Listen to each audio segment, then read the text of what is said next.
오늘 3차까지 가는 거야. 내일 회사는 잊어버려. 자, 건배 건배. 대한민국의 밤이 죽어가고 있습니다. 불금이라는 말이 무색하게 금요일 밤 종로 관철동 거리에 사람이 없습니다. 예전에는 어깨를 부딪히며 걸어야 했던 그 골목, 머리에 넥타이를 메고 노래를 신나게 불렀던 거리, 지금은 간판 불빛만 허공을 비추고 있더군요. 저는 바로 그 거리에서 호프집을 했던 사람입니다. 32년 건설회사를 다니고 받은 퇴직금 2억 8천만 원, 거기에 대출 2억 원을 보태서 차렸습니다. 처음엔 월 매출 3천만 원을 찍었습니다. 사장님 소리가 그렇게 달콤할 수가 없었더군요. 그런데 어느 날부터 금요일 밤에 손님이 2팀뿐이었습니다. 4년 버티다 문을 닫았고 남은 건 빚 4억 2천만 원과 새벽 청소 일자리 뿐이었습니다. 오늘 여러분께 이 이야기를 꺼내는 건 단순히 장사하지 말라고 겁을 드리려는 게 아닙니다. 우리가 한평생 당연하다고 여겼던 밤문화, 퇴근하면 호프집 가고 2차로 노래방 가던 그 상식이 왜 송두리째 사라져 버렸는지, 그리고 이 거대한 변화의 파도 앞에서 우리 5, 60세대는 도대체 어떻게 살아남아야 하는지, 그 냉혹하지만 반드시 알아야 할 현실을 함께 짚어보자는 겁니다. 이 이야기를 끝까지 안 들으시면 제가 4억 2천만 원을 태워서 얻은 교훈을 그냥 넘기시는 겁니다. 32년의 끝, 새로운 시작. 1988년 봄이었습니다. 25살, 양복 한 벌이 전 재산이던 시절에 중소건설사에 들어갔습니다. 지금 같은 대기업은 아니었지만 규모가 꽤 있는 회사였거든요. 아파트 단지를 통째로 올리는 현장을 가지고 있었고 직원이 300명은 되었습니다. 정규직이면 평생 먹고 산다던 시절이었으니 입사 통보를 받은 날 어머니 앞에서 큰절을 올렸던 기억이 납니다. 첫 월급이 42만 원이었습니다. 그 돈을 봉투째 어머니한테 드렸더니 어머니가 봉투를 쥐고 한참을 서 계시더군요. 고개를 숙이고 봉투만 내려다보시는데 어깨가 미세하게 떨리는 게 보였습니다. 눈가가 젖어 있었다는 걸 한참 뒤에야 알았습니다. 아버지가 일찍 돌아가시고 어머니 혼자 3남매를 키우신 분이었으니까요. 막내 아들이 첫 월급을 가져온 게 그렇게 벅차셨던 겁니다. 회사 생활은 온몸으로 버티는 것이었습니다. 현장직이었거든요. 여름에는 헬멧 속에서 땀이 눈으로 흘러들어 앞이 안 보였고 삼복더위에 철근 위를 걸으면 장화 바닥이 뜨거워서 발바닥에 물집이 잡혔습니다. 겨울에는 장갑을 이중으로 껴도 철근을 쥐면 손가락이 쩍쩍 갈라졌습니다. 콘크리트 가루가 코와 입으로 들어와서 목이 늘 칼칼했고 안전화 때문에 발톱이 까맣게 죽는 건 일상이었습니다. 그래도 불만은 없었습니다. 통장에 찍히는 숫자가 매달 조금씩 늘어나는 게 눈에 보였으니까요. 연차가 쌓이면서 직급도 올라갔습니다. 현장 반장이 되고 공사 관리 쪽으로 옮겨가면서 월급도 제법 투둑해졌습니다. 20대 후반부터는 상여금까지 합치면 연봉이 꽤 됐고 30대 중반에는 과장으로 승진하면서 현장 관리 책임자 자리를 맡았습니다. 30살 되던 해에 선을 봐서 결혼을 했습니다. 아내가 될 사람이 고개를 숙이고 수줍게 웃던 모습이 지금도 눈에 선합니다. 첫 만남에서 아내가 했던 말이 있었습니다. 크게 바라는 거 없다고, 그냥 평범하게 건강하게 살면 좋겠다고요. 평범하게 건강하게. 그 말이 그렇게 어려운 주문인 줄은 그때 정말 몰랐습니다. 70이 넘은 지금에야 비로소 그 두 단어가 세상에서 가장 값비싼 소원이었다는 걸 알게 됐습니다. 아이가 둘 태어났습니다. 딸 하나, 아들 하나. 전형적인 대한민국 가정이었습니다. 아파트 할부금이 매달 빠져나갔고 아이들이 초등학교에 들어가면서부터는 학원비가 추가됐습니다. 보험료, 경조사비, 명절 용돈까지 합치면 돈이 들어오기 무섭게 빠져나갔습니다. 그래도 힘든 줄 몰랐습니다. 건설 경기가 괜찮은 시절이었고 야근 수당에 특근 수당, 현장 수당까지 합치면 통장에 남는 게 있었거든요. 무엇보다 아이들이 자라는 걸 보는 게 기쁨이었습니다. 딸아이가 초등학교 운동회에서 달리기를 할 때 운동장 끝에서 큰 소리로 응원했던 기억, 아들이 중학교 졸업식에서 표창을 받아올 때 몰래 눈물을 훔쳤던 기억. 그런 순간들이 32년 직장 생활의 연료였습니다. 세월이 야속하더군요. 정신없이 달리다 보니 거울 속 제 얼굴이 낯설어지고 있었습니다. 머리카락은 하얘졌고 이마에 깊은 주름이 패여 있었습니다. 회사에서도 슬슬 분위기가 달라지기 시작했습니다. 후배들이 과장, 부장으로 올라오는데 저는 어느새 가장 나이 많은 부장이 되어 있었거든요. 회의 시간에 제 의견을 말하면 젊은 임원들이 고개를 끄덕이면서도 눈빛은 딴 데 가 있는 게 느껴졌습니다. 필요한 사람이 아니라 자리를 차지하고 있는 사람으로 보이기 시작한 거지요. 인사 담당 상무가 어느 날 복도에서 불쑥 말을 건넸습니다. 이번 프로젝트 끝나면 한번 이야기 좀 합시다 라고요. 대충 웃으며 넘겼지만 그 말의 뜻을 모를 리가 없었습니다. 권고사직, 두 글자가 가슴에 대모처럼 박혔습니다. 그날 밤 집에 와서 불을 끄고 누웠는데 천장이 내려앉는 것 같더군요.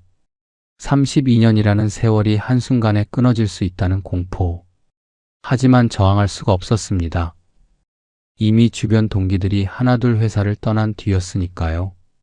같은 해에 입사한 7명 중 남아있는 건 저 하나뿐이었습니다. 2020년 봄, 코로나가 세상을 뒤집어 놓은 그 해에 저는 32년 다닌 회사를 나왔습니다. 67이었습니다. 퇴직금이 2억 8천만 원이었습니다. 32년 동안 매달 쌓인 퇴직 적립금에 중간 정산 없이 모아둔 것이라 금액이 제법 됐습니다. 통장에 2억 8천만 원이라는 숫자가 찍혔을 때 32년이라는 세월이 숫자 하나로 정리된다는 게 허무하면서도 묘한 해방감이 밀려왔습니다. 이제 뭘 해도 내 맘대로 할 수 있겠다 싶었거든요. 그런데 막상 집에 있으니 할 일이 없었습니다. 아침에 눈을 떠도 갈 데가 없고 소파에 앉으면 하루가 갔습니다. 거실 텔레비전 앞에서 리모컨만 돌리고 있으면 시간이 녹아내리듯 사라지더군요. 아침이 점심이 되고 점심이 저녁이 되는데 한 일이 아무것도 없는 겁니다. 아내 눈치가 보이기 시작했습니다. 대놓고 뭐라 하지는 않았지만 거실을 지나갈 때 한숨을 삼키는 기척이 느껴지더군요. 하루 종일 소파에 앉아있는 남편이 부담스러웠을 겁니다. 32년 동안 아침이면 나갔다 저녁에 돌아오던 사람이 이제 하루 종일 집에 있으니까요. 뭐라도 해야 한다는 초조함이 가슴 밑바닥에서부터 올라왔습니다. 퇴직금이 아무리 많아도 들어오는 돈 없이 빠져나가기만 하면 결국 바닥이 보이는 법이니까요. 가만히 앉아서 2억 8천만 원을 까먹다가 진짜 빈털터리가 되면 그때는 방법이 없다는 공포가 어깨를 짓눌렀습니다. 그 무렵 같은 해에 퇴직한 동기 김상호한테 전화가 왔습니다. 치킨집을 알아보고 있다더군요. 먹는 장사가 제일 안전하다고 사람이 밥을 안 먹을 수는 없으니까 그러는 겁니다. 먹는 장사는 안 망한다.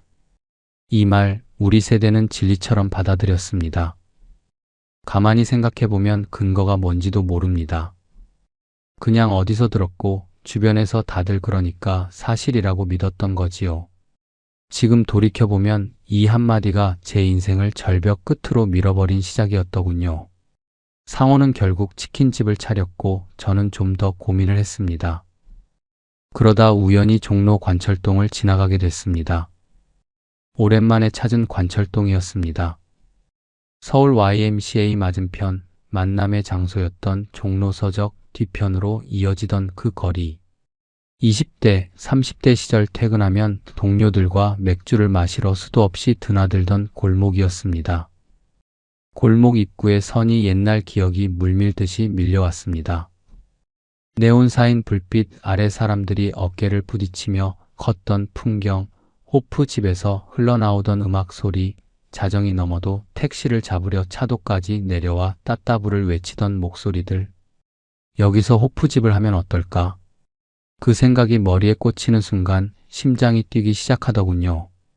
관철동은 서울의 심장 아닙니까? 지하철 종각역에서 3분 거리이고 주변에 빌딩이 질비하니 직장인이 넘쳐나는 곳이었습니다. 여기서 장사하면 당연히 되겠지 하는 확신이 가슴을 채웠습니다.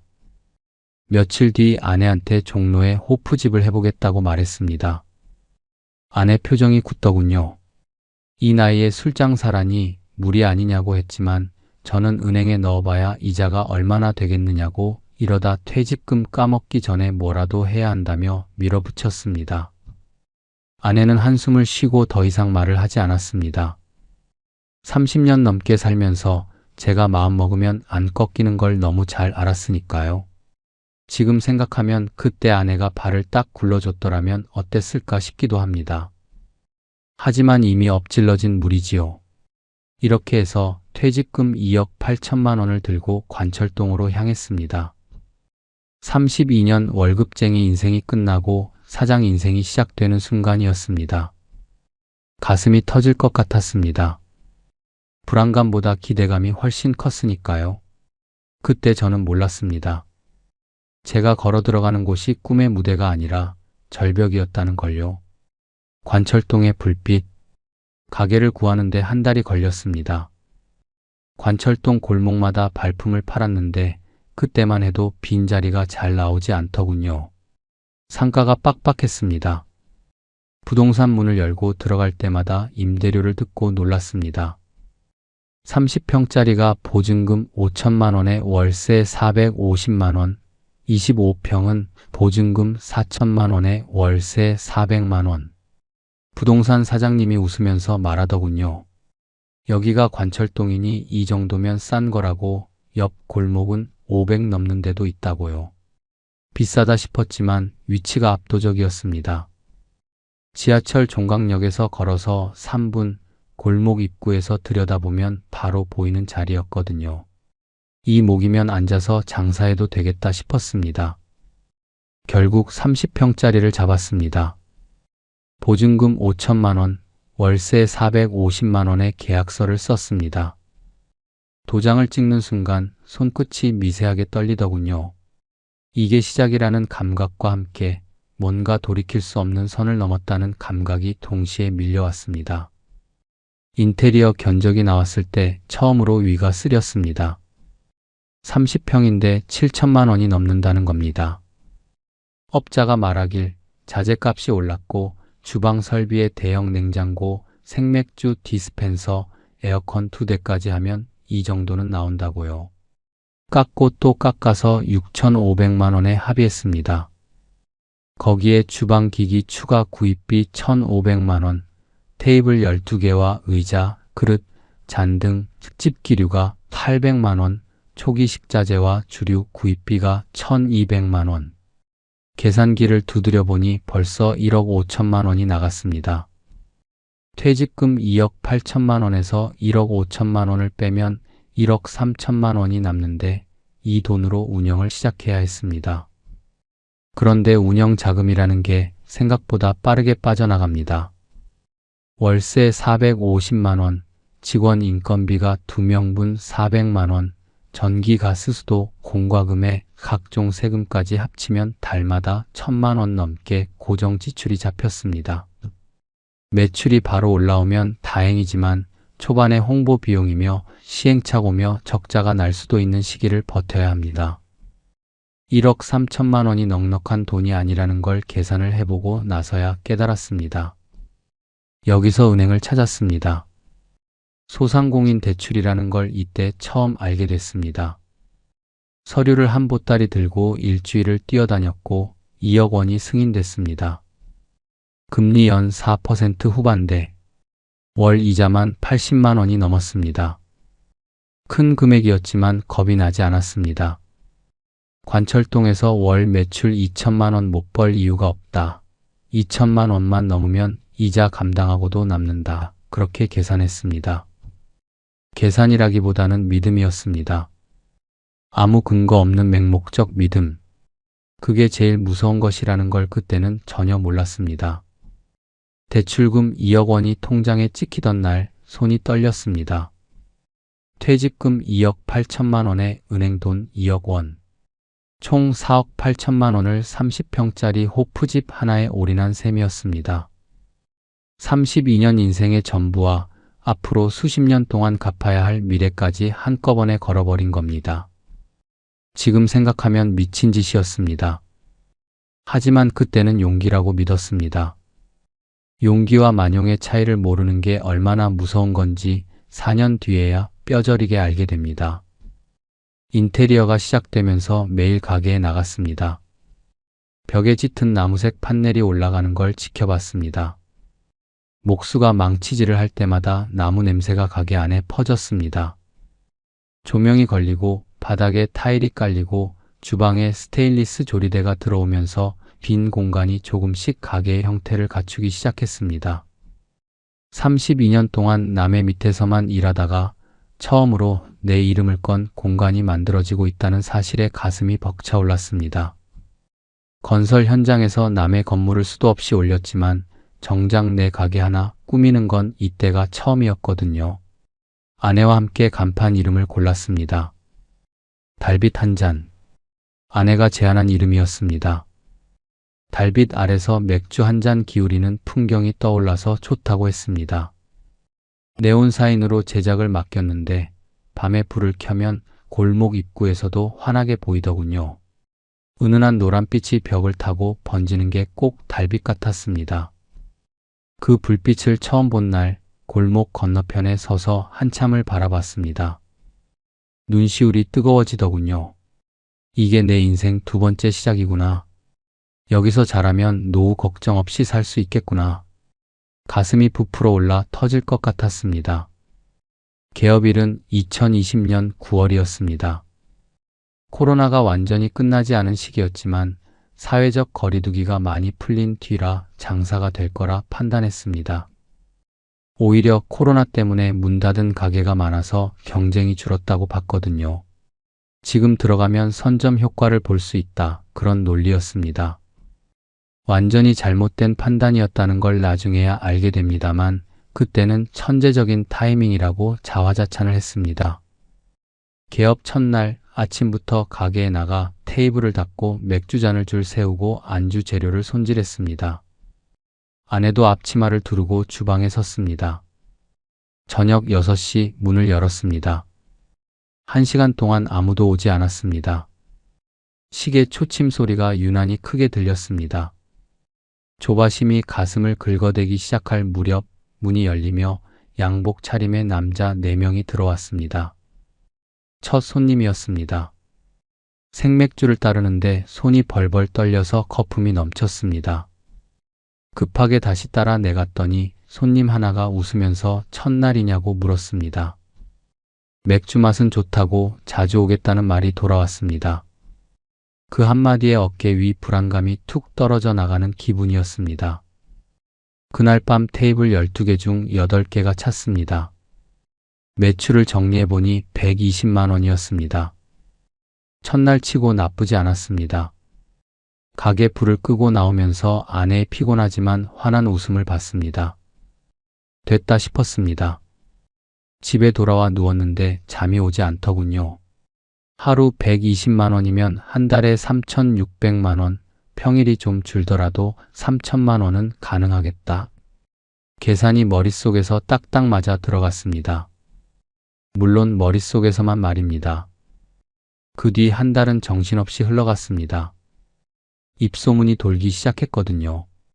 관철동 골목에 새로 생긴 호프집인데 생맥주가 시원하고 안주 양이 넉넉하다는 소문이었습니다. 아내가 직접 만든 두부김치와 해물파전이 특히 인기였습니다. 아내 손맛이 워낙 좋았거든요. 시어머니한테 배운 두부김치 레시피가 있었는데 두부를 바삭하게 구워서 볶음김치를 얹어주면 맥주 안주로 이만한 게 없었습니다.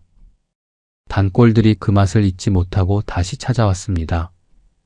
퇴근 후 직장인들이 335 몰려왔고 목요일과 금요일에는 자리가 없어서 돌려보내는 날도 생기더군요. 그 북적이는 풍경을 카운터 뒤에서 바라보면서 가슴 한가운데가 뜨거워지는 걸 느꼈습니다. 관철동의 네온 불빛 아래 제 인생 두 번째 막이 열리고 있었습니다. 그 불빛이 얼마나 오래 갈지는 아직 아무도 몰랐습니다. 월 3천만 원의 착각. 개업 석 달째 월 매출이 3천만 원을 찍었습니다. 건설회사에서 32년을 다녀도 월급으로는 한 번도 보지 못한 숫자가 한 달 매출로 들어온 겁니다. 원가와 인건비, 임대료, 대출 이자를 빼고 순이익을 정리해보니 800만 원에서 1000만 원 사이가 남았습니다. 한 달에 1000만 원 가까이 순수하게 남는다니 대출 이자 감당하고 생활비 쓰고 저축도 할 수 있는 숫자였습니다. 그때 자신감이라는 게 몸 안에 가득 차올랐습니다. 내 선택이 맞았다. 호프집을 차리길 정말 잘했다. 세상에 이렇게 보람 있는 일이 또 있나 싶었습니다. 아침에 눈을 뜨면 가게 갈 생각에 발걸음이 가벼웠고 저녁에 손님들의 웃음소리를 듣고 있으면 32년 회사 생활에서는 한 번도 느끼지 못했던 종류의 충만함이 있었습니다.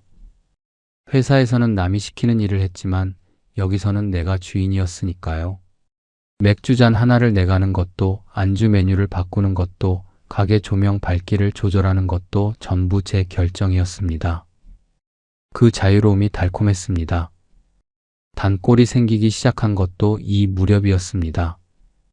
인근 빌딩에서 일하는 사무실 팀장급 손님 4-5분이 매주 금요일마다 찾아왔습니다. 1차로 고깃집에서 배를 채우고 2차로 저희 가게에 들러 생맥주를 마시고 분위기가 오르면 3차로 옆 골목 노래방까지 가는 코스였습니다. 1차, 2차, 3차. 이 순서가 마치 자연의 법칙처럼 당연하게 굴러갔거든요. 회식이란 원래 이렇게 하는 거고 누구도 토를 달지 않았습니다. 헤어질 때는 다들 비틀비틀 몸을 가누기 힘들 정도로 마셨습니다. 그게 우리 세대의 문화였고 저는 그 문화의 수혜자였습니다. 이 풍경이 영원할 줄 알았습니다. 이 나라에서 직장인이 퇴근 후에 술을 안 마시는 세상이 올 리가 없다고 믿었으니까요. 호프집은 경기를 안 탄다는 말도 주변에서 많이 들었습니다. 사람들이 힘들수록 오히려 술을 마시고 경기가 안 좋으면 비싼 레스토랑 대신 싼 맥주집에 사람이 몰린다는 논리였습니다. 지금 생각하면 웃기는 소리지만 그때는 고개를 끄덕였습니다. 왜냐하면 실제로 가게가 잘 되고 있었으니까요. 눈앞의 현실이 그 논리를 증명하는 것처럼 보였거든요. 매출이 안정되니 욕심이 생기기 시작했습니다. 가게를 더 넓히면 어떨까? 옆 골목에 2호점을 내볼까? 아예 프랜차이즈를 만들어 볼까? 계산기를 두드리며 확장 계획을 세우는 밤이 잦아졌습니다. 아내가 조심스럽게 말했습니다. 지금 이 정도면 충분하니 무리하지 말자고요. 그런데 저는 귀를 닫았습니다. 잘 될 때 더 밀어붙여야 한다. 기회는 기다려주지 않는다. 그렇게 생각했습니다. 아내의 말을 무시한 것이 두 번째 실수였습니다. 첫 번째가 가게를 연 것이라면 두 번째는 멈출 타이밍을 놓친 것이었습니다. 이 자신감에는 치명적인 허점이 하나 있었습니다. 저는 세상이 변하고 있다는 걸 전혀 감지하지 못하고 있었습니다. 매일 가게 안에서만 세상을 보고 있었으니까요. 카운터 너머의 풍경이 세상의 전부인 줄 알았습니다. 손님이 오면 맥주를 따르고 안주를 내가고 계산을 하고 닫고 치우고 그 반복 속에서 바깥 세상이 얼마나 빠르게 달라지고 있는지 읽을 겨를이 없었습니다. 뉴스를 볼 시간도 없었고 본다 해도 자영업 폐업률 같은 기사는 제 눈에 들어오지 않았습니다. 내 가게는 잘 되고 있으니까 남 이야기라고 치부했습니다. 동기 상호한테 가끔 전화가 왔습니다. 치킨집이 생각보다 안 된다며 한숨을 쉬더군요. 배달 앱 수수료가 높고 주변에 치킨집이 우후죽순 생겨서 경쟁이 살인적이라는 얘기였습니다. 저는 속으로 다행이다 싶었습니다. 나는 호프집을 잘 골랐다. 상호는 좀 안 됐지만 나는 괜찮다. 그 안도감이라는 게 지금 돌이켜보면 참 무지하고 오만한 감정이었습니다. 남의 실패에서 아무것도 배우지 못하고 내 성공에만 도취돼 있었으니까요. 월 3천만 원이라는 숫자가 만들어낸 환상 속에 살고 있었습니다. 그 환상이 얼마나 위험한 것인지는 빈자리가 하나둘 늘어나기 시작하면서야 비로소 느끼게 됩니다. 돌이킬 수 없을 만큼 늦은 뒤에야 말입니다. 빈자리가 늘기 시작하다. 변화의 첫 신호는 목요일 밤에 왔습니다. 개업 1년 반쯤 됐을 때였거든요. 2022년 봄이었습니다. 코로나 거리두기가 완전히 해제된 뒤인데 오히려 손님이 줄어드는 이상한 현상이 나타났습니다. 그 전까지는 목요일이면 12테이블 중 10개가 찼습니다. 그런데 어느 목요일부터 빈 테이블이 3개, 4개씩 남기 시작하더군요. 처음에는 대수롭지 않게 여겼습니다. 날씨 탓이겠거니 이번 주만 좀 뜸한 거겠지 하고 넘겼습니다. 다음 주에는 돌아오겠지 그렇게 생각했습니다. 그런데 다음 주도 그 다음 주도 마찬가지였습니다. 목요일뿐 아니라 금요일 저녁까지 예전 같지 않았습니다. 6시, 7시가 넘어도 문이 열리지 않더군요. 8시가 되어서야 한두 팀이 겨우 들어오는 날이 잦아졌습니다. 예전에는 6시 반이면 자리 싸움이 시작됐는데 1시간 반이 통째로 증발한 셈이었습니다. 이상하다 싶어 골목을 한 바퀴 돌아봤습니다. 저희 가게만 그런 게 아니었습니다. 옆집 일본식 선술집도, 맞은편 삼겹살집도, 골목 안쪽 맥주 전문점도 손님이 뚝 빠져 있었습니다. 골목 전체가 한산해진 거였습니다. 월요일부터 수요일까지는 유령 골목이라 해도 과언이 아니었습니다. 가게 문은 열려 있는데 안에 손님이 없고 사장과 직원만 멍하니 앉아있는 풍경이 여기저기서 보이더군요. 도대체 손님들이 어디로 간 걸까? 처음에는 경기 탓이라고 생각했습니다. 뉴스에서 매일 내수부진이다, 소비 심리가 얼어붙었다, 그런 이야기가 나오던 때였거든요. 그래도 아무리 경기가 안 좋아도 금요일 밤에 술을 안 마실 리가 있나? 직장인이 퇴근하고 맥주 한 잔 안 할 리가 있나? 그렇게 스스로를 달랬습니다. 지금 생각하면 현실을 직시하지 못한 채 옛날 감각에 매달리고 있었던 겁니다. 진짜 원인을 알게 된 건 단골 손님이 툭 던진 말 때문이었습니다. 인근 빌딩에서 일하는 45살 팀장이었는데 매주 금요일 팀원 5-6명을 데리고 오시던 분이었거든요. 그런데 어느 날부터 혼자서만 오시더군요. 팀원들은 안 오느냐고 물었더니 쓴웃음을 짓더군요. 요즘 젊은 친구들은 회식 자체를 기피한다는 겁니다. 퇴근하면 헬스장을 가거나 동호회 모임을 가거나 아니면 바로 집에 가버린다고요. 억지로 불러내면 뒤에서 꼰대라는 소리가 돌아온다며 고개를 절레절레 저었습니다. 처음에는 믿기지 않았습니다. 회식을 안 한다고? 직장인이? 우리 때는 회식이 업무의 연장이었습니다. 상사가 오늘 한잔하자 하면 거절이라는 선택지 자체가 없었습니다. 부서의 단합을 위해 당연히 참석하는 것이었고 솔직히 은근히 기다리는 사람도 많았습니다. 1차 고기, 2차 호프, 3차 노래방. 이게 대한민국 직장 문화의 뿌리인 줄 알았습니다. 32년 동안 그렇게 살아왔으니까요. 그런데 세상이 뒤집어진 겁니다. 젊은 세대한테 회식은 단합이 아니라 폭력이었습니다. 강제로 끌려가서 윗사람 비위를 맞춰야 하는 고역, 퇴근 후 나만의 시간을 빼앗기는 횡포. 통계를 보면 20, 30대 직장인 10명 중 7명이 회식이 스트레스라고 답했다더군요. 10명 중 6명은 저녁 회식 대신 점심 회식을 원한다고 했고 그것도 술 없이 밥만 먹고 깔끔하게 헤어지는 걸 좋아한다는 겁니다. 요즘 드라마를 봐도 그런 변화가 보입니다. 능력 있는 부장이 팀원들과 조찬 회식을 하는 장면이 나오더군요. 저녁에 술집이 아니라 아침에 밥집에서 회식을 하는 시대가 된 겁니다. 과거에는 상상도 못할 풍경이었습니다. 회사 차원에서도 분위기가 달라졌다고 합니다. 대기업들이 앞장서서 회식비를 줄이거나 아예 없앤다더군요. 회식을 하더라도 한 가지 술로 1차에 끝내고 9시 전에 귀가하는 걸 원칙으로 정한 곳도 있다고 했습니다. 2차가 사라진 겁니다. 2차가 사라지면 호프집은 존재 이유를 잃습니다. 3차가 사라지면 노래방도 마찬가지고요. 1차, 2차, 3차라는 그 공식이 통째로 무너지고 있었는데 저는 카운터 뒤에 서서 그 변화를 읽지 못하고 있었습니다. 아니, 읽지 못한 게 아니라 읽고 싶지 않았던 건지도 모릅니다. 인정하면 제가 선택한 모든 것이 틀렸다는 뜻이니까요. 매출이 빠지기 시작했습니다. 월 3천만 원이 2,500만 원이 되고 2천만 원이 되고 어느 달에는 1,500만 원까지 내려앉았습니다. 월세 450만 원에 인건비 400만 원, 식자재비 300만 원, 대출 이자 85만 원, 공과금과 잡비까지 합치면 고정 지출이 월 1,300만 원 가까이 됐습니다.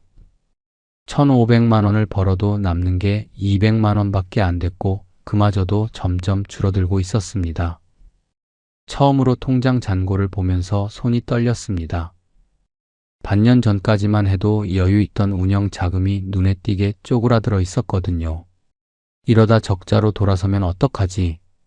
그 생각이 머리를 스치는 순간 등골이 서늘해졌습니다. 밤에 잠을 자다가 갑자기 눈이 떠지는 날이 생기기 시작했습니다. 새벽 3시, 4시에 천장을 보며 계산기를 두드리는 버릇이 생겼습니다.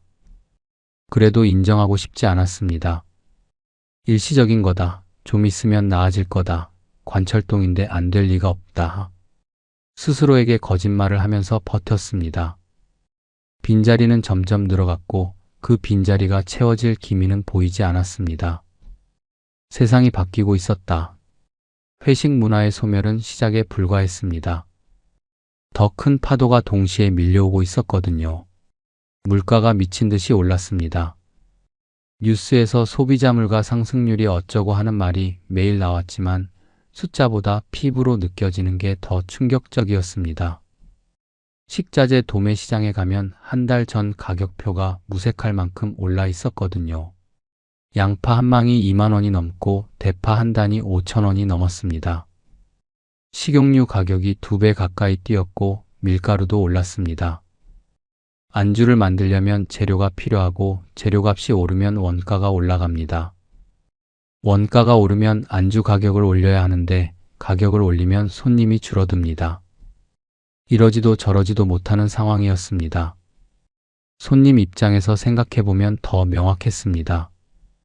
호프집에서 생맥주 한 잔에 7,000원, 소주 한 병에 6,000원 하는 시대가 된 겁니다. 안주 하나가 4만 원, 5만 원을 훌쩍 넘겼습니다. 직장인 4명이 와서 맥주 몇 잔에 안주 2개 시키면 20만 원이 넘었습니다. 한 사람당 5만 원이 나가는 거지요. 월급은 제자리인데 술값만 올랐으니 사람들이 가장 먼저 줄이는 게 뭐겠습니까? 유흥비입니다.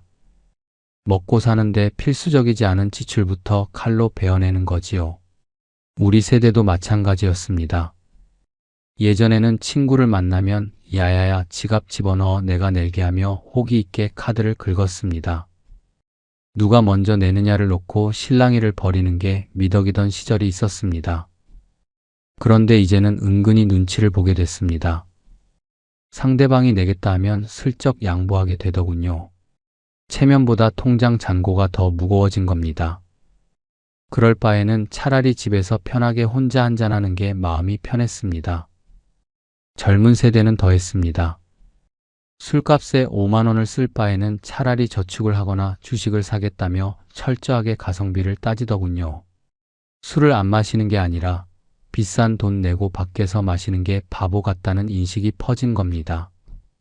편의점 캔맥주 4개 들이가 마트에서 만 원도 안 됐습니다. 호프집에서 생맥주 2잔 마시는 돈이면 편의점에서 맥주 8캔을 살 수 있었습니다. 집에서 넷플릭스나 유튜브 틀어놓고 편의점 맥주를 마시는 게 대세가 됐더군요. 홈술이라는 말이 어느새 일상어가 되어 있었습니다. 소비의 기능 자체가 집안으로 흡수되어 버린 거라는 분석을 나중에 읽었습니다. 술도 집에서, 팝도 배달시켜서, 영화도 집에서, 게임도 집에서. 굳이 밖에 나갈 이유가 사라진 겁니다. 전문가 말로는 밖에서 술을 마시면 술값만이 아니라 이동시간, 택시비, 다음날 숙취 회복까지 포함한 총비용이 크지만 효용은 낮다고 인식한다더군요. 가성비가 안 맞는다는 계산을 젊은 세대는 본능적으로 하고 있었던 겁니다. 1인 가구의 폭발적 증가도 밤거리를 텅 비게 만든 원인이었습니다. 혼자 사는 사람이 1000만 세대에 육박한다더군요. 전체 가구의 4분의 1 이상이 혼자 사는 세상입니다.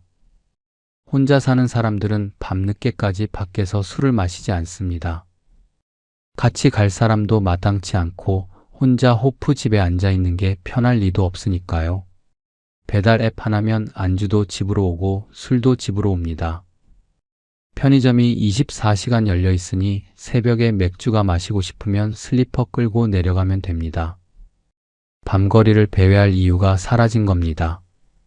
이 모든 변화가 동시에 덮쳤습니다. 회식 문화의 소멸, 물가 폭등, 홈술 확산, 1인 가구 급증. 하나만 와도 버거운데 넷이 한꺼번에 밀려온 겁니다. 마치 사면에서 동시에 물이 차오르는 것 같았습니다. 어디로 피해야 할지 방향을 못 잡겠더군요. 저는 이 변화를 피부로 느끼면서도 머리로는 받아들이지 못했습니다. 내가 왕년에 직장 다닐 때 보니까 장사는 이렇게 하는 거다. 관철동은 원래 사람이 많은 곳이다. 지금만 좀 버티면 돌아올 거다. 옛날 기억에 매달려서 현실을 외면했습니다. 세상 돌아가는 것에 어두웠던 겁니다. 솔직히 인정합니다. 저는 변화를 읽는 눈이 없었습니다. 32년 동안 건설 현장에서 콘크리트와 철근만 보고 살았으니 소비 트렌드가 어떻고 세대 변화가 어떻고 하는 것에 까막눈이었습니다. 가게 앞 골목을 걸어보면 변화가 한눈에 보였습니다. 호프집 간판이 하나둘 꺼지고 그 자리에 임대 안내문이 붙었습니다. 옆집 일본식 선술집이 문을 닫았고 골목 안쪽 노래방도 어느 날 간판을 뜯어내더군요.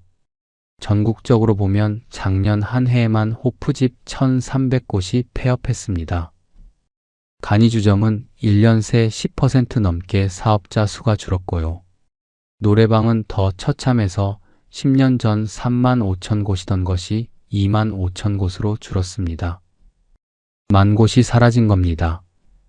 개업보다 폐업이 2배나 많은 업종이 되어버렸습니다. 지방은 말할 것도 없었습니다. 지방 중소도시는 밤 8시만 넘으면 유령 도시처럼 변한다더군요. 거기에 노래방을 차리고 호프집을 차리면 누가 오겠습니까? 서울 한복판인 강남역 앞도 금요일 저녁에 텅 비어 있다는 기사가 나오는 판인데 지방 소도시는 오죽하겠습니까? 어느 날 밤 빈 가게에 혼자 앉아 있는데 바깥 골목이 너무 조용했습니다. 금요일 밤 9시였습니다. 문 밖으로 나가봤습니다. 골목에 사람이 서너 분이었습니다. 간판 불빛만 길바닥에 번지고 있었습니다. 예전에 어깨를 움츠리고 걸어야 했던 이 골목이 지금은 내 발소리가 울릴 만큼 텅 비어 있었습니다. 가게 앞 플라스틱 의자에 주저앉았습니다. 다리에 힘이 풀리더군요. 세상이 바뀐 거구나. 내가 알던 세상이 끝난 거구나. 그 사실을 인정하는데 1년 반이 걸렸습니다. 너무 늦었습니다. 버티면 된다는 거짓말. 인정하고 나서도 그만둘 수가 없었습니다. 이미 4억 8천만 원을 쏟아부었으니까요. 여기서 접으면 그 돈을 통째로 날리는 겁니다. 매몰 비용이라는 게 있다지 않습니까? 이미 쏟아부은 게 너무 많으니 여기서 손을 떼면 다 잃는 거라는 공포가 발목을 잡았습니다. 조금만 더 버티면 나아지겠지. 골목에 다시 사람이 돌아오겠지. 그 한 가닥 희망을 놓지 못했습니다. 버티면 된다. 이 말이 제 인생에서 가장 비싼 거짓말이 될 줄은 몰랐습니다. 비용을 줄여보려고 발버둥을 쳤습니다.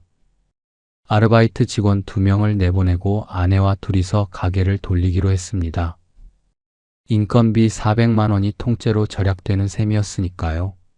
아내가 주방을 맡고 저는 홀과 카운터를 봤습니다. 아침에 재료 사러 시장에 가고 오후에 손질을 하고 저녁부터 새벽까지 가게를 열었습니다. 닫고 치우면 새벽 2시, 3시가 넘었습니다. 집에 들어가면 씻을 힘도 없이 옷 입은 채로 쓰러졌습니다.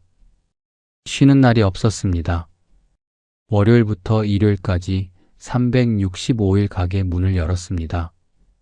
하루라도 쉬면 그날 매출이 0이니까요. 한 달을 이렇게 돌리니 몸이 먼저 비명을 지르기 시작했습니다. 허리가 끊어질 듯 아팠고 무릎 관절이 부어올라서 계단을 내려갈 때 다리가 꺾이는 것 같았습니다. 아내는 더 심했습니다. 얼굴이 새파랗게 질렸고 눈 밑에 시커먼 그늘이 내려앉았습니다. 손목은 안주를 볶다가 기름에 데어 수포가 잡혀 있었고 손가락 마디마디가 부어서 반지를 뺄 수도 없는 지경이 됐습니다. 아내가 어느 날 밤 설거지를 하다 말고 멈춰 서더군요. 뒤에서 보고 있었는데 등이 미세하게 떨리는 게 느껴졌습니다. 소리 없이 울고 있었습니다. 싱크대 앞에 서서 고개를 숙인 채 어깨만 들썩이고 있었습니다. 그 뒷모습을 보는 순간 가슴이 무너져 내리는 것 같았습니다. 내가 이 사람한테 무슨 짓을 하고 있는 건가? 평범하게 건강하게 살면 좋겠다던 사람한테 이 무슨 고생을 시키고 있는 건가? 다가가서 등을 토닥여야 했는데 발이 떨어지지 않았습니다. 이 눈물이 전부 제 탓이라는 걸 알았기 때문입니다. 뭐라 위로할 자격이 없었습니다. 조용히 뒤돌아서 홀로 나왔습니다. 빈 테이블 하나에 앉아서 한참 동안 손을 내려다봤습니다. 갈라지고 거칠어진 내 손을 보면서 32년 현장에서 철근을 쥐던 그 손이 지금 맥주잔을 닫고 있다는 사실이 갑자기 비현실적으로 느껴지더군요. 그런데도 그만두지 못했습니다. 더 깊이 빠져들었습니다. 운영 자금이 완전히 바닥을 드러냈자 추가 대출을 받았습니다. 제2금융권에서 4천만 원을 빌렸습니다. 금리가 연 8%가 넘었습니다. 1금융권에서 더 이상 빌려주지 않으니 이자가 2배 가까이 높은 곳에서 돈을 당겨온 겁니다. 단기간 버티면서 매출을 회복하겠다는 계산이었지만 매출은 돌아오지 않았습니다. 한 달, 두 달, 석 달이 지나도 골목에 사람이 늘지 않았습니다. 월세 450만 원의 대출 이자가 합산 150만 원 가까이로 불어났고 식자재비와 공과금까지 합치면 매달 1,000만 원 이상이 고정으로 나갔습니다. 월 매출이 1,200만 원 밑으로 내려앉은 달이 생기기 시작했습니다. 명백한 적자였습니다. 아들한테 전화가 왔습니다. 34살 서울에서 직장을 다니는 아들이었습니다. 아내한테 가게 사정을 들었나 봅니다. 아버지 이제 그만 접으시는 게 어떻겠느냐고 조심스럽게 말하더군요. 그 말을 듣는 순간 목소리가 올라갔습니다. 내가 뭘 아느냐고, 장사라는 게 하루아침에 되는 것도 아니고 안 되는 것도 아니라고, 좀만 더 하면 된다고. 전화기 너머로 아들이 한숨을 쉬는 소리가 들렸습니다. 한참 침묵이 흘렀습니다. 그 한숨이 귓가에 오래 맴돌더군요. 아들이 아비 걱정의 한 말을 고함으로 되받아친 게 지금도 가슴에 가시처럼 박혀 있습니다. 딸아이는 전화도 하지 않았습니다. 시집을 간 딸인데 사위한테 친정아버지가 호프집 하다 망했다는 소리를 차마 못하는 거였겠지요. 명절에 만나면 웃는 얼굴로 아무 일 없는 척했지만 제 눈을 피하는 게 보이더군요. 그 시선 회피가 칼처럼 아팠습니다. 이 시기에 동기 상호한테 연락이 끊겼습니다. 치킨집을 했던 그 친구 말입니다. 전화를 해도 안 받고 문자를 보내도 답이 없었습니다. 나중에 다른 동기한테 전해 들었는데 상호도 가게를 접었다더군요. 빚이 2억 원 가까이 남았고 아내가 짐을 싸서 친정으로 갔다는 소문이었습니다. 상호가 지금 어디서 뭘 하고 있는지 아무도 모르더군요. 남의 이야기인데 제 이야기 같아서 가슴이 먹먹했습니다. 가게 매출은 바닥을 향해 계속 떨어졌습니다. 평일에는 하루 종일 손님이 한 팀도 안 오는 날이 생겼습니다. 월요일, 화요일, 수요일은 가게 문을 열어놓고 빈 테이블만 바라보다 닫는 날이 반복됐습니다. 형광등 불빛 아래 텅 빈 30평 호프집에 혼자 앉아 있으면 냉장고 모터 돌아가는 웅웅 소리와 시계 초침 소리만 가게 안을 채우더군요. 째깍째깍 그 소리가 돈이 빠져나가는 소리처럼 들렸습니다. 냉장고 안에는 팔리지 않는 맥주가 가득 차 있었고 유통기한이 다가오면 버려야 했습니다. 버릴 때마다 가슴에서 피가 나는 것 같았습니다. 아내와의 대화도 줄었습니다. 처음에는 오늘 손님이 몇 팀이었는지 서로 이야기했지만 나중에는 말을 꺼내는 것 자체가 고통이었습니다. 아내 눈을 못 마주치겠더군요. 이 사람의 삶을 내가 망치고 있다는 자괴감이 가슴을 짓눌렀으니까요. 밤에 나란히 누워도 서로 등을 돌린 채 잠을 청했습니다. 어둠 속에서 아내의 숨소리가 고르지 않은 걸 느낄 때면 이 사람도 잠을 못 이루고 있구나 하는 생각에 목 안이 뜨거워졌습니다. 매출 장부를 펼쳐놓고 숫자를 들여다보면 현실이 너무 명확했습니다. 이대로 가면 넉 달 안에 운영 자금이 완전히 바닥납니다. 그때는 월세도 못 내고 대출 이자도 못 내는 상황이 됩니다. 연체가 쌓이면 신용등급이 떨어지고 신용등급이 떨어지면 어디서도 돈을 빌릴 수 없게 됩니다.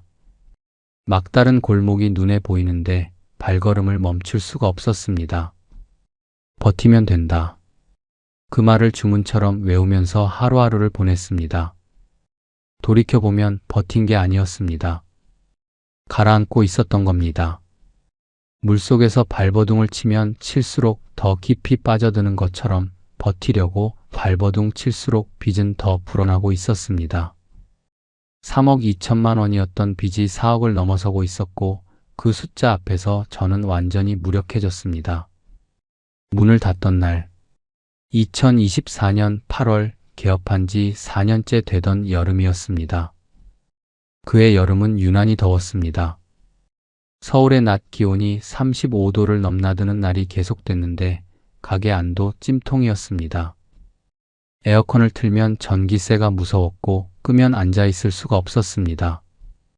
어차피 손님이 오지 않으니 에어컨은 꺼두고 선풍기만 돌렸습니다. 땀이 등줄기를 타고 흘러내렸지만 그 불쾌감보다 통장 잔고가 더 사람을 짓눌렀습니다. 운영 자금이 완전히 바닥났습니다. 다음 달 월세를 낼 돈이 없었습니다.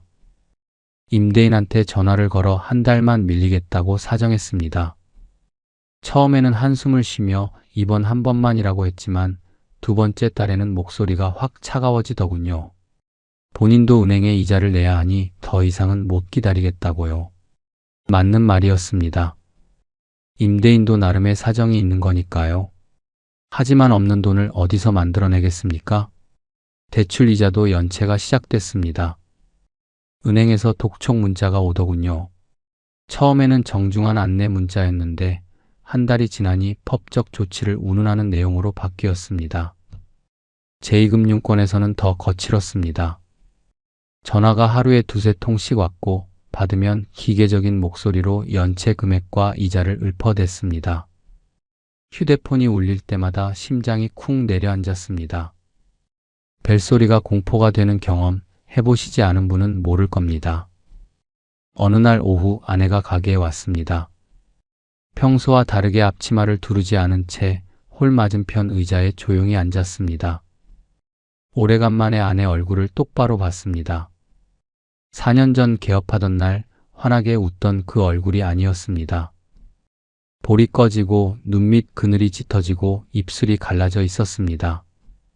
4년 동안 이 가게가 아내의 얼굴에서 생기를 빨아먹은 것 같다는 생각이 들었습니다. 한참 동안 아무 말이 없었습니다. 빈 가게 안에 선풍기 돌아가는 소리만 윙윙거렸습니다. 벽에 붙어있는 메뉴판 모서리가 벗겨져 말려 올라가 있었고 천장 조명 하나가 깜빡거리고 있었습니다. 수리할 돈이 없어서 방치한 것들이었습니다. 아내가 입을 열었습니다. 여보, 이제 그만하죠. 5글자였습니다. 목소리가 잔잔한데 그 안에 4년치 고통이 전부 담겨 있더군요. 눈이 충혈돼 있었습니다. 며칠째 잠을 못 잔 게 보였습니다. 대답을 할 수가 없었습니다. 그만하자는 게 맞는 줄은 알았습니다. 머리로는 진작 알고 있었습니다. 하지만 그 말을 입 밖으로 내는 순간 4억 8천만 원이 진짜로 사라지는 거였습니다. 퇴직금 2억 8천만 원, 1금융권 대출 2억 원, 이금융권 추가 대출 4천만 원, 거기에 4년 동안 적자로 까먹은 운영비까지 합치면 빚이 4억 2천만 원을 넘어서 있었습니다. 32년 동안 모은 것이 증발하고 갚아야 할 빚만 산더미처럼 쌓인 겁니다. 오래 침묵했습니다. 선풍기 소리만 들렸습니다. 결국 고개를 끄덕였습니다. 말은 나오지 않았고 고개만 아래로 천천히 떨어졌습니다. 아내가 자리에서 일어나 주방으로 들어가더군요. 수도꼭지를 틀고 설거지를 하는 소리가 들렸습니다. 마지막 설거지인 줄도 모르고 그릇을 씻고 있었습니다. 물 흐르는 소리, 그릇이 부딪히는 소리가 빈 가게 안에 울렸습니다. 그 소리가 귀에 박혀서 지금도 물소리만 들으면 그날 오후가 떠오릅니다. 폐업 절차를 시작했습니다. 사업자 등록 말소, 임대차 계약 해지, 남은 식자재 처분, 주방기기 중고 매각. 7천만 원 가까이 들인 인테리어와 설비를 중고로 넘기니 300만 원이 채 안 됐습니다. 테이블이며 의자며 2, 3만 원짜리 헐값에 넘겨야 했습니다. 권리금은 꿈도 못 꿨습니다. 골목에 빈 가게가 넘쳐나는데 누가 돈을 주고 들어오겠습니까? 폐업 비용도 적지 않았습니다. 인테리어 원상 복구비, 세무사 비용, 자녀 물품 폐기 비용, 이것저것 합치니 1,500만 원 가까이 더 나갔습니다. 돈이 없어서 문을 닫는데도 돈이 드는 이 기막힌 현실. 폐업조차 사치라는 말이 괜히 나온 게 아니더군요. 전국적으로 폐업한 소상공인의 평균 폐업 비용이 2천만 원이 넘는다는 통계를 나중에 봤습니다. 그 숫자 하나하나가 누군가의 눈물이었을 겁니다. 마지막 영업일이 8월 30일이었습니다. 그날도 저녁 6시에 문을 열었습니다. 마지막이라고 특별할 건 없었습니다. 손님 2팀이 왔습니다. 한 팀은 처음 보는 젊은 커플이었고 다른 한 팀은 개업 초기부터 가끔 오시던 아저씨 2분이었습니다. 아저씨들이 문 닫는 거 맞느냐고 물었고 저는 고개를 끄덕였습니다. 한 분이 소주잔을 들어 올리더니 이 한 잔이 여기서 마시는 마지막이네 라고 중얼거렸습니다. 그 말에 목구멍이 막히는 것 같았습니다. 억지로 웃으면서 그동안 감사했다고 말했지만 목소리가 떨려서 끝까지 이어가지 못했습니다. 밤 10시 마지막 손님이 나가고 빈 가게에 혼자 남았습니다. 테이블 위에 소주잔 하나가 덩그러니 놓여 있었습니다. 그걸 들어서 싱크대에 가져가려는데 발이 떨어지지 않더군요. 잔을 쥔 손에 힘이 빠져서 위태롭게 들고 서 있었습니다. 가게 안을 천천히 둘러봤습니다. 벽에 걸린 메뉴판, 아내가 골라준 따뜻한 색 조명, 천장에 매달아 놓은 작은 장식들, 카운터 옆에 세워둔 우산꽃이 4년 동안 이 공간이 제 전부였습니다. 매일 이 문을 열고 테이블을 닫고 맥주를 따르고 손님을 맞이하고 밤늦도록 서 있던 이 30평이 제 2번째 인생 그 자체였습니다. 간판 스위치를 눌렀습니다. 달빛 한 잔이라는 네온 사인이 한 박자 깜빡이다 꺼졌습니다. 그 순간 골목이 한 뼘 더 어두워지는 게 보이더군요. 셔터를 내렸습니다. 철컹 하는 소리가 골목에 울렸습니다. 그 소리가 마침표 같았습니다. 4억 2천만 원짜리 마침표. 골목을 걸어 나오면서 뒤를 돌아보지 않으려 했습니다. 발이 저절로 멈추더군요. 뒤를 돌아봤습니다. 불 꺼진 간판이 어둠 속에 희미하게 보였습니다. 4년 전 이 간판에 처음 불이 들어오던 날 골목 건너편에서 눈시울이 뜨거워졌던 기억이 겹쳐졌습니다. 그때는 시작의 눈물이었고 지금은 끝의 눈물이었습니다. 집으로 돌아가는 지하철 안에서 아내 옆에 나란히 앉았습니다. 둘 다 아무 말이 없었습니다. 지하철 바퀴가 철로 위를 구르는 덜컹거리는 소리만 객차 안을 채웠습니다. 아내의 거친 손등이 무릎 위에 놓여 있었습니다. 4년 동안 두부김치를 만들고 해물파전을 부치고 기름에 데이고 설거지를 하며 갈라진 손이었습니다. 그 손을 잡고 싶었는데 자격이 없다는 생각에 손가락만 꼼지락거렸습니다. 문을 닫았지만 빚은 사라지지 않았습니다. 4억 2천만 원. 32년 동안 모은 퇴직금은 증발했고 은행빚과 제2금융권 빚만 고스란히 남았습니다. 이른이 가까운 나이에 4억 2천만 원의 빚을 안고 저는 사회 한 귀퉁이에 내몰렸습니다. 새벽 4시에 빗자루. 가게를 접고 석 달 동안 아무것도 할 수가 없었습니다. 아침에 눈을 뜨는 게 고통이었습니다. 눈을 뜨면 현실이 돌아오니까요. 4억 2천만 원이라는 숫자가 천장에 써 있는 것처럼 매일 아침 저를 내려다봤습니다. 소파에 앉으면 하루가 갔고 다시 누우면 밤이 왔습니다. 시간이 흐르는지도 모를 만큼 무기력한 날들이었습니다. 밥맛이 없었습니다. 아내가 차려준 밥상을 보면서도 숟가락을 들 수가 없더군요. 밥 한 술 넘기는 게 이렇게 어려운 일인 줄 몰랐습니다. 살이 빠졌습니다. 가게 할 때 80kg 가까이 나가던 체중이 2달 만에 70kg 밑으로 내려앉았습니다. 거울을 보면 뺨이 푹 꺼져 있었고 눈 밑에 시커먼 그늘이 드리워져 있었습니다. 백발 섞인 머리카락이 부쩍 하얘졌고 이마와 볼에 주름이 깊어졌습니다. 10살은 더 늙어 보이더군요. 아내가 아무 말 않고 저를 바라보는 눈빛이 있었는데 그 눈빛이 안쓰러움인지 원망인지 분간이 안 됐습니다. 어쩌면 둘 다였겠지요. 아내가 먼저 움직이더군요. 이대로 있으면 안 된다며 동네 아파트 단지 관리사무소에서 청소 인력을 구한다는 공고를 가져왔습니다.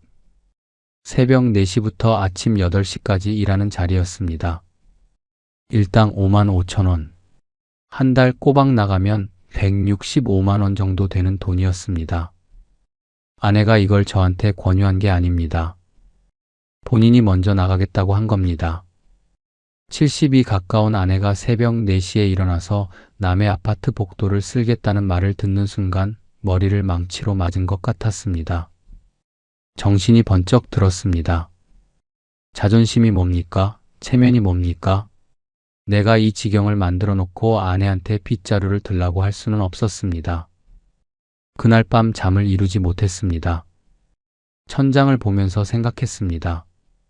32년 동안 건설 현장에서 일했고 4년 동안 호프 집에서 서 있었는데 이제 빗자루를 드는 게 뭐가 대수냐. 손에 쥐는 도구가 바뀌었을 뿐이지 일하는 건 매한가지 아닌가. 다음날 아침 아내보다 먼저 일어나 옷을 입었습니다. 내가 나가겠다고 말했습니다. 아내가 저를 올려다보더군요. 눈이 빨갛게 충혈돼 있었는데 고맙다는 말 대신 고개만 천천히 끄덕였습니다. 새벽 4시 아파트 단지 앞에 섰습니다. 관철동이 아닌 낯선 동네였습니다. 관리사무소에서 빗자루와 쓰레받기를 받았습니다. 70평생의 빗자루를 이렇게 꼭 쥐어본 적이 없었습니다. 건설 현장에서 삽을 쥘 때보다 호프집에서 맥주통을 들 때보다 손에 힘이 더 들어가더군요. 이 빗자루가 지금 제 전부라는 자각 때문이었을 겁니다. 낙엽을 쓸고 쓰레기를 줍고 분리수거함을 정리했습니다.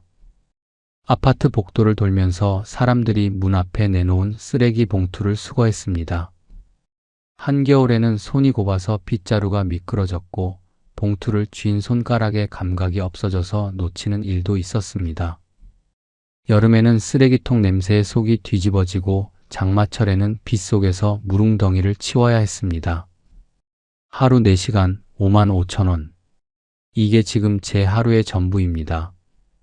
처음 한 달은 수치스러웠습니다. 솔직히 말씀드리겠습니다.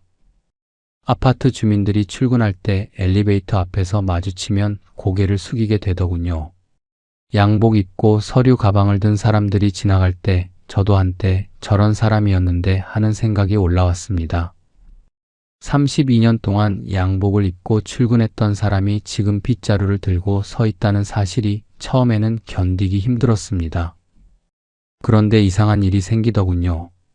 두어 달이 지나니까 마음이 조금씩 가라앉기 시작했습니다. 가게를 할 때는 매일 매출 걱정, 빚 걱정, 손님 걱정, 월세 걱정에 눌려서 숨을 쉴 수가 없었습니다. 잠을 자도 잠을 잔 게 아니었고 먹어도 먹은 게 아니었습니다. 항상 쫓기고 있었습니다. 그런데 새벽에 낙엽을 쓸고 있으면 머릿속이 비워지더군요.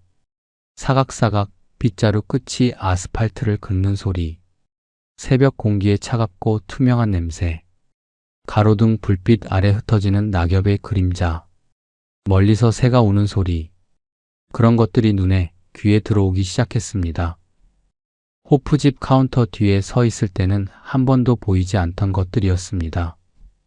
세상이 이렇게 고요하고 맑은 시간이 있었구나 하는 걸 70 넘어서야 알게 됐습니다. 지금 저는 이 이야기를 하면서 여러분께 몇 가지를 말씀드리고 싶습니다. 이건 제가 4억 2천만 원을 주고 산 교훈입니다. 세상에서 제일 비싼 수업료를 내고 깨달은 것들입니다. 첫째, 과거의 성공 방식을 과감히 버리셔야 합니다. 옛날엔 목 좋은데 호프집 차리면 대박 났다. 노래방은 현금 장사라 쏠쏠하다. 프랜차이즈 본부에서 시키는 대로 하면 뭐가 문제냐. 이 말은 이제 호랑이 담배 피우던 시절 이야기가 됐습니다. 세상이 천지개벽 수준으로 바뀌었는데 옛날 지도를 들고 새로운 길을 찾을 수는 없는 겁니다. 작년 한 해 폐업 신고를 한 자영업자가 100만 명을 넘었습니다. 그 100만 명 중 상당수가 저처럼 옛날 기억만 믿고 뛰어든 사람들이었을 겁니다. 둘째, 장사를 하시려거든 밤이 아니라 낮을, 단체가 아니라 개인을 겨냥하셔야 합니다. 밤늦게까지 술 파는 장사는 인건비도 안 나오는 시대가 됐습니다. 차라리 낮 시간에 가볍게 즐길 수 있는 업종이나 혼자서도 부담 없이 이용할 수 있는 개인화된 서비스를 고민하시는 게 맞습니다. 흐름에 맞서지 말고 흐름에 적응하는 유연함이 필요합니다. 셋째, 젊은 세대를 이해하려 노력하셔야 합니다. 회식을 싫어한다고, 술을 안 마신다고, 혼자만 좋다고 혀를 차실 게 아닙니다. 그들이 왜 개인 시간을 중시하는지, 왜 가성비를 따지는지, 왜 집에서 편의점 맥주를 마시는지 이해하려 노력하셔야 합니다. 그 이해 속에서 비로소 그들의 지갑을 열 수 있는 아이디어가 나옵니다. 지금 자영업 하시는 분들의 평균 빚이 4억 3천만 원이 넘는다는 통계가 있습니다. 60대 이상 자영업자 중 빚을 석 달 넘게 못 갚은 분이 16만 명이라는 숫자도 봤습니다. 그중 60대 이상의 평균 대출 잔액이 3억 원에 육박한다더군요. 저 하나의 이야기가 아닙니다. 이 나라 5, 60세대 수십만 명이 같은 수렁에 빠져 있는 겁니다. 은퇴하고 퇴직금 들고 옛날 기억 하나 믿고 가게를 차렸다가 빚더미에 앉아 노후를 맞이하는 사람들이 지금 이 순간에도 생겨나고 있습니다. 화려했던 밤거리가 어두워지는 걸 보면 씁쓸합니다. 하지만 어둠이 깊어져야 새벽이 온다는 말을 요즘에는 조금 믿게 됐습니다. 비록 과거처럼 흥청거리던 밤문화는 사라졌지만 그 대신 가족과 저녁을 보내고 자기만의 시간을 가지는 새로운 문화가 자리 잡고 있더군요. 세상은 나빠진 게 아니라 달라진 겁니다. 달라진 세상에서 옛날 방식만 고집한 제가 틀린 거였습니다. 새벽 4시에 빗자루를 들고 아파트 단지를 도는 게 창피한 일이냐고 물으신다면 아닙니다. 32년 직장 생활도 해봤고 4년 사장 생활도 해봤는데 솔직히 지금이 가장 마음이 편합니다. 매출 걱정 없고 손님 눈치 볼 필요 없고 대출 독촉 전화에 심장이 떨리는 일도 줄었습니다. 빚은 아직 많이 남았지만 아내와 둘이서 조금씩 갚아 나가고 있습니다. 채무조정이라는 제도를 알게 되어 이자 부담도 줄었고요. 저녁에 아내와 밥을 먹습니다. 소박한 밥상입니다. 반찬 3개에 된장찌개 하나. 예전에 월 3천만 원 매출을 찍던 시절에는 이런 밥상이 초라해 보였을 겁니다. 그런데 지금은 이 밥상 앞에 마주 앉아서 오늘 하루도 무사히 지났다고 서로 고개를 끄덕이는 것만으로 충분합니다. 아내의 거친 손을 이제는 잡을 수 있게 됐습니다. 자격이 없다고 생각했던 그 손을 밥 먹기 전에 한번 꼭 잡습니다. 아내는 아무 말 없이 제 손을 쥐어줍니다. 아내가 처음 만난 날 했던 말이 있습니다. 평범하게 건강하게 살면 좋겠다고요. 30년 넘게 돌아 4억 2천만 원을 태우고 나서야 결국 그 말이 정답이었다는 걸 알게 됐습니다. 평범한 것이 가장 어렵고 건강한 것이 가장 귀했습니다. 오늘 이 이야기를 끝까지 들어주신 여러분께 진심으로 감사드립니다. 여러분의 퇴직금이, 여러분의 노후가 제가 걸어간 그 절벽으로 향하지 않기를 간절히 바랍니다. 혹시 비슷한 경험을 하셨거나 지금 장사를 고민하고 계신 분이 있으시면 댓글로 이야기를 나눠주십시오. 여러분의 한마디가 같은 고민을 하는 누군가에게 큰 힘이 될 겁니다.